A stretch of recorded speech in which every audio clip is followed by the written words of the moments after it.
Você já parou para pensar que a Bíblia, esse livro tão antigo, pode conter a explicação sobre o mundo, o mal, o sentido da vida e até o seu futuro? Já tentou ler e parou em Gênesis? Já ouviu falar de Davi, Moisés, Apocalipse, mas nunca entendeu como tudo se conecta? Então segura isso. A Bíblia não é uma coleção de histórias soltas. Ela é uma única narrativa, com começo, meio e fim. Uma história real, com guerras, traições, milagres, promessas, juízo, restauração. E no centro de tudo, um plano, o plano de salvação. Neste vídeo, você vai finalmente entender a Bíblia inteira, de Gênesis ao Apocalipse, explicada de forma clara, profunda e em ordem cronológica. Você vai descobrir por que Deus criou o mundo, como tudo deu errado, o que a cruz realmente significa e o que ainda está por vir. Se você nunca entendeu a Bíblia, ou até se acha que já entendeu, assista até o fim, porque essa história é sobre você. E depois de hoje, você nunca mais vai olhar para a Bíblia, nem para a sua vida, do mesmo jeito. No princípio, só havia Deus. Não havia tempo. Não havia dor. Não havia escuridão. Apenas um Deus eterno, perfeito e cheio de amor. E então, Deus falou: haja luz. E a luz brilhou. Com sua voz, ele criou tudo o que existe: os céus, a terra, os oceanos, as estrelas, os animais.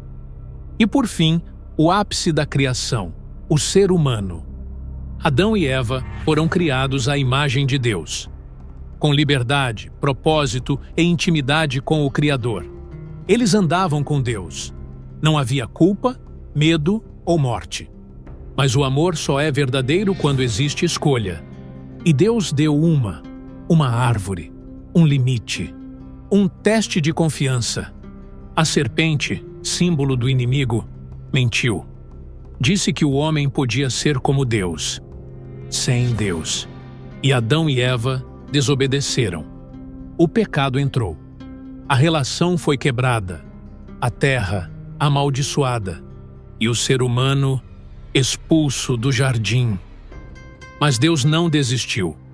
Mesmo na queda, ele declarou uma promessa: da descendência da mulher nascerá um que esmagará a cabeça da serpente. Adão e Eva tiveram filhos, e os filhos dos filhos encheram a terra. Mas o pecado também se multiplicou. A violência aumentou. O coração humano se afastava cada vez mais de Deus, até que chegou o tempo em que a terra estava tão corrompida que Deus decidiu agir. Destruirei tudo o que tem fôlego de vida. Mas havia um homem, Noé, um homem justo, íntegro, que andava com Deus. Deus o chamou, mandou construir uma arca, um grande barco de salvação. Por mais de 100 anos, Noé pregou, avisou, martelou. E no fim, ninguém acreditou, exceto sua família. Então veio o dilúvio. Águas cobriram a terra, mas a arca flutuava, guardando dentro dela a promessa de um novo começo. Noé, sua esposa, seus filhos e suas noras, 8 pessoas, recomeçaram a história da humanidade. E quando as águas baixaram, Noé adorou a Deus. E Deus fez uma nova aliança. Nunca mais destruirei a terra com um dilúvio. E colocou o arco-íris nos céus como sinal. A mensagem era clara. Deus julga o pecado, mas sempre oferece uma porta de escape. A arca era mais do que madeira, era um símbolo profético. Assim como houve um único caminho para escapar do juízo, também há hoje um só caminho: Jesus Cristo. Os filhos de Noé encheram a terra. Sem, Cã e Jafé deram origem a povos e nações. A humanidade voltou a se multiplicar. Mas com o tempo, voltou também a se rebelar. Em vez de buscar a Deus, os homens tentaram subir aos céus por conta própria. construíram uma torre, a Torre de Babel, um símbolo de orgulho e independência. Então Deus confundiu as línguas, e os povos foram espalhados. Mas mesmo em meio à confusão, Deus já tinha um plano. Ele escolheria um homem, e desse homem viria uma nação separada. E dessa nação viria o Salvador do mundo. O nome desse homem era Abrão, um homem comum de uma família idólatra.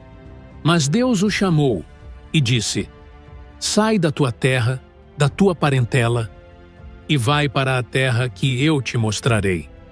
Farei de ti uma grande nação. Em ti serão benditas todas as famílias da terra.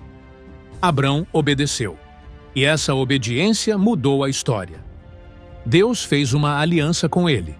Prometeu um filho, mesmo com ele e sua esposa sendo idosos. Mas, antes que a promessa se cumprisse, Abraão teve um filho com uma serva egípcia chamada Agar. O nome do menino era Ismael. Esse filho também se tornaria pai de uma grande nação, e a sua história se entrelaça com o destino de povos inteiros até hoje. Mas essa parte da história você pode conferir em outro vídeo aqui no canal. Alguns anos depois, veio o filho da promessa, Isaque. Isaque teve 2 filhos, Esaú e Jacó. Deus escolheu Jacó e mudou seu nome para Israel. Jacó teve 12 filhos, e desses filhos nasceram as 12 tribos de Israel. Mas o plano de Deus passaria por algo ainda maior. O penúltimo filho de Jacó, José, foi vendido como escravo por seus próprios irmãos. Mas o que parecia uma tragédia era parte do plano. José foi levado ao Egito. Lá Deus o exaltou. E quando veio a fome, foi ele quem salvou sua família. A promessa estava viva, mesmo no Egito. Mesmo em meio à escravidão que viria depois, Deus estava conduzindo tudo para o cumprimento de sua aliança. O tempo passou. A família de Jacó cresceu no Egito e se transformou em um povo numeroso. Mas aquele povo que havia sido acolhido se tornou uma ameaça aos olhos dos egípcios. E então Israel foi escravizado. Por mais de 400 anos, os filhos da promessa viveram oprimidos. E clamavam: Deus, até quando? Deus ouviu e respondeu com um libertador, Moisés. Moisés havia sido criado no palácio de Faraó, mas Deus o chamou do deserto para uma missão impossível. Vá ao Faraó e diga: deixa o meu povo ir. Faraó resistiu. Deus enviou pragas, uma a uma, até que o Egito se dobrou. Na última noite, Deus deu instruções claras. Cada família deveria sacrificar um cordeiro e marcar os umbrais das portas com seu sangue. Quando eu vir o sangue, passarei por cima. Nascia ali a Páscoa. E naquela madrugada, o povo de Deus foi liberto. Mas o inimigo não desistiu. Faraó perseguiu os hebreus até o mar. Foi então que Deus abriu o impossível. O mar vermelho se abriu. O povo passou a seco. O exército egípcio foi destruído. Deus havia vencido. No deserto, Deus guiou seu povo com nuvem de dia e fogo à noite. E no Monte Sinai, ele fez uma aliança. Deus entregou as tábuas da lei, 10 mandamentos que mostravam o que é justo, santo e bom. Mas também revelavam algo mais profundo. O coração humano estava manchado pelo pecado. O povo murmurava, desobedecia, se rebelava. Mesmo vendo milagres, seus corações eram duros. Foi então que Deus instituiu o tabernáculo, um lugar de adoração, com sacrifícios diários. Ali, o pecado era coberto, mas não removido. Era apenas uma sombra, um sinal.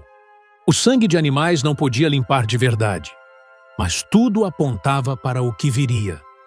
Um sacrifício perfeito. Um cordeiro sem defeito.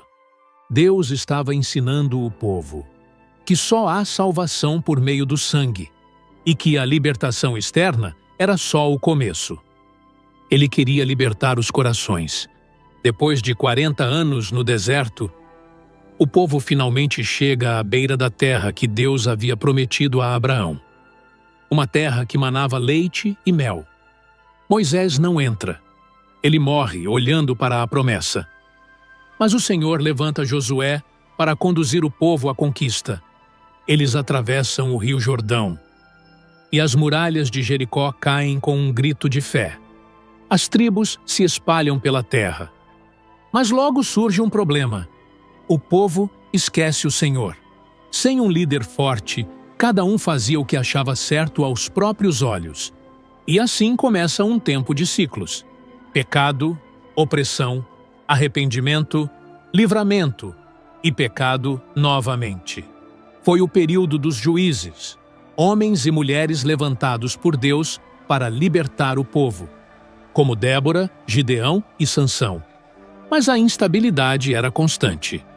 E o povo pede um rei. Queremos ser como as outras nações.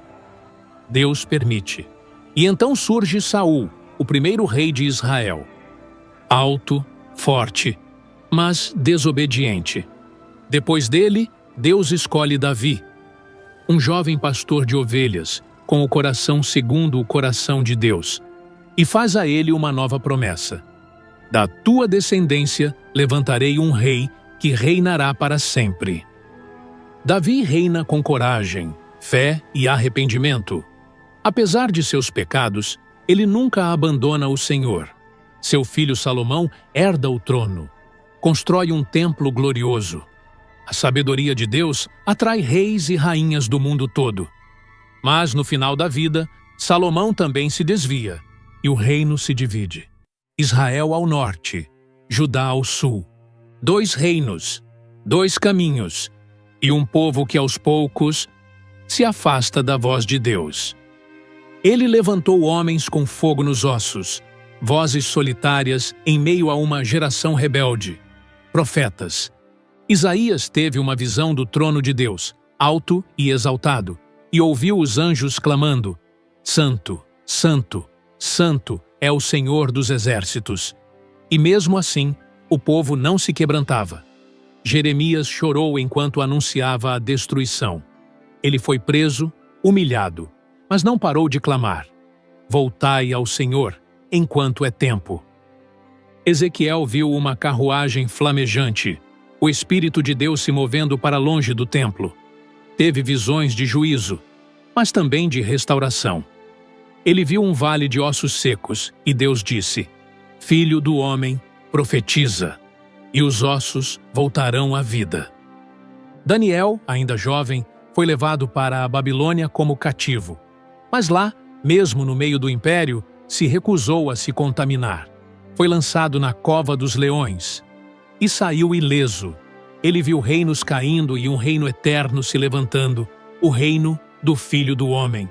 Cada profeta clamava, advertia, chorava. Mas o povo endurecia o coração. Até que o juízo chegou. O reino do norte, Israel, foi invadido pela Assíria e desapareceu. O reino do sul, Judá, foi levado cativo pela Babilônia. Jerusalém foi queimada. O templo foi destruído. E os sobreviventes choraram à beira dos rios da Babilônia, perguntando: Como cantaremos ao Senhor em terra estrangeira? Pela aparência, tudo havia terminado, mas não para Deus. Mesmo no exílio, ele continuava falando. Ele prometia: Eu trarei vocês de volta. Farei uma nova aliança. Darei um novo coração. Derramarei o meu espírito. E assim, depois de 70 anos, um remanescente voltou. Reconstruíram os muros, reergueram o templo, mas algo estava diferente. A glória não havia voltado. Era como se tudo estivesse sendo preparado. O templo estava de pé, o altar reconstruído, mas o céu permanecia em silêncio. Por 400 anos não houve profeta, nem visão, nem palavra revelada. Mas quando o céu está em silêncio, é porque algo grandioso está prestes a acontecer. 400 anos se passaram. E então Deus falou novamente. Mas desta vez não foi por meio de profetas. Foi por meio de um bebê. Em uma pequena cidade chamada Belém, nasceu Jesus. Não em palácio, mas numa manjedoura. Não cercado por reis, mas por animais e pastores. Um nascimento simples, mas carregado de eternidade. A palavra se fez carne. Deus se fez homem. O Criador entrou na criação. Os anjos anunciaram: hoje, na cidade de Davi, nasceu o Salvador. Ele é o Cristo, o Senhor. Ele cresceu em sabedoria, trabalhou como carpinteiro e, aos 30 anos, começou a ensinar. Mas ele não ensinava como os outros. Ele dizia: eu sou o pão da vida. Eu sou a luz do mundo. Eu sou o caminho, a verdade e a vida. Ninguém vem ao Pai, a não ser por mim. Ele curava os doentes, ressuscitava os mortos, perdoava pecadores, tocava os intocáveis e amava os rejeitados. Mas nem todos aceitaram sua mensagem. A elite religiosa se incomodou. O Império Romano se sentiu ameaçado. E o povo se dividiu. Jesus não veio para montar um exército. Ele veio para vencer uma guerra invisível: o pecado, a morte, o inferno. E para isso, ele teria que morrer. Jesus sabia exatamente por que tinha vindo. Ele não foi surpreendido pela traição, pela cruz ou pela morte. Ele caminhava voluntariamente em direção ao sacrifício. Desde o início de seu ministério, ele dizia que o Filho do Homem seria rejeitado, entregue, morto, mas ressuscitaria ao terceiro dia. Era por isso que ele tinha nascido. Na última ceia, ele partiu o pão e disse: isto é o meu corpo, entregue por vós. Pegou o cálice e disse: este é o meu sangue, o sangue da nova aliança, derramado para perdão dos pecados. Naquela noite, ele foi traído com um beijo, preso, acusado por falsas testemunhas, julgado no meio da madrugada por um tribunal religioso corrupto. Foi espancado, cuspido, ridicularizado. Colocaram uma coroa de espinhos sobre sua cabeça, um manto escarlate em seus ombros e zombaram: salve, Rei dos Judeus! Ele foi entregue a Pilatos, que, mesmo não encontrando culpa alguma, lavou as mãos e permitiu que a multidão decidisse. E eles gritaram: crucifica-o! Jesus carregou a cruz pelas ruas de Jerusalém. Caiu, foi empurrado, sangrava, e mesmo assim não disse uma palavra contra ninguém. Quando chegou ao monte, chamado Gólgota, cravaram-lhe as mãos e os pés no madeiro, e o suspenderam entre o céu e a terra. Ali, pendurado, Jesus não apenas sofria fisicamente, ele carregava o pecado de toda a humanidade. Cada mentira, cada adultério, cada injustiça, cada medo, cada vergonha, tudo foi colocado sobre ele. E então ele clamou: Pai, perdoa-lhes. Eles não sabem o que fazem. O meu Deus, por que me abandonaste? E por fim, está consumado. Naquele instante, o véu do templo se rasgou de alto a baixo. A terra tremeu. Sepulcros se abriram. E quem estava atento sabia. Algo cósmico havia acontecido. Jesus morreu. O corpo foi colocado em uma tumba emprestada. A pedra foi selada. Guardas foram colocados à porta. O inferno parecia ter vencido. Mas foi só por 3 dias. Na madrugada do terceiro dia, o céu se moveu. Um terremoto sacudiu a terra. A pedra foi removida. O túmulo estava vazio. Anjos anunciaram: Por que buscais entre os mortos aquele que vive? Ele ressuscitou. Jesus apareceu a Maria Madalena no jardim. Depois, aos discípulos. A Tomé, que duvidava, ele mostrou as marcas nas mãos. A 2 viajantes a caminho de Emaús, ele explicou as Escrituras. E seus corações ardiam. A ressurreição mudou tudo. Não foi só o corpo de Jesus que saiu da sepultura. Foi a esperança da humanidade. A morte foi vencida. O inferno foi derrotado. O pecado foi pago. E então ele declarou: toda a autoridade me foi dada no céu e na terra. Ide, preguem, façam discípulos, batizem em meu nome. E lembrem-se, eu estarei com vocês todos os dias, até o fim. A cruz não foi fracasso. A cruz foi o centro do plano eterno. E o túmulo vazio é a maior prova de que a salvação é real. Jesus havia vencido a morte, mas ainda não havia terminado sua missão. Durante 40 dias após a ressurreição, ele apareceu a seus discípulos, ensinando sobre o reino de Deus. E antes de subir aos céus, ele fez uma promessa: ficai em Jerusalém até que do alto sejais revestidos de poder. Então, diante dos olhos dos discípulos, ele foi elevado às alturas. Poucos dias depois, no dia de Pentecostes, a promessa se cumpriu. O Espírito Santo foi derramado com poder. Línguas de fogo, vento impetuoso e corações incendiados. Homens simples se tornaram testemunhas ousadas. Pedro, que havia negado Jesus, agora pregava com autoridade. 3.000 pessoas creram em um só dia. A igreja havia nascido.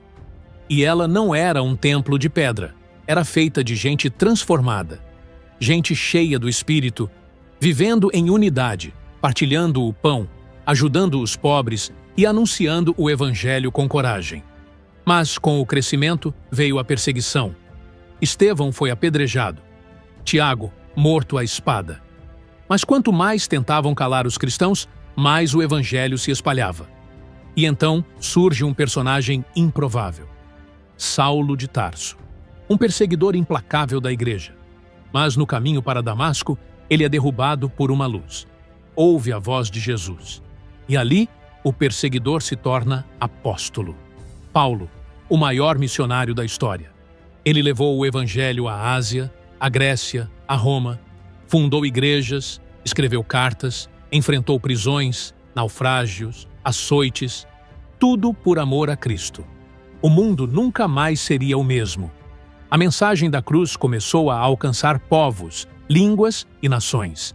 E essa mensagem chegou até nós, porque 2000 anos depois, a mesma chama ainda arde, o mesmo Espírito ainda habita, a mesma salvação ainda está disponível. O último livro da Bíblia não fala apenas do fim, ele fala do propósito. Apocalipse é uma revelação. A cortina do céu se abre, e João, o apóstolo exilado, é arrebatado em espírito para ver realidades que olhos humanos jamais poderiam imaginar. Ele vê Jesus glorificado, com olhos como chamas de fogo, cabelos brancos como a neve, e voz como o som de muitas águas. O mesmo Jesus que foi pendurado numa cruz, agora reina com glória eterna.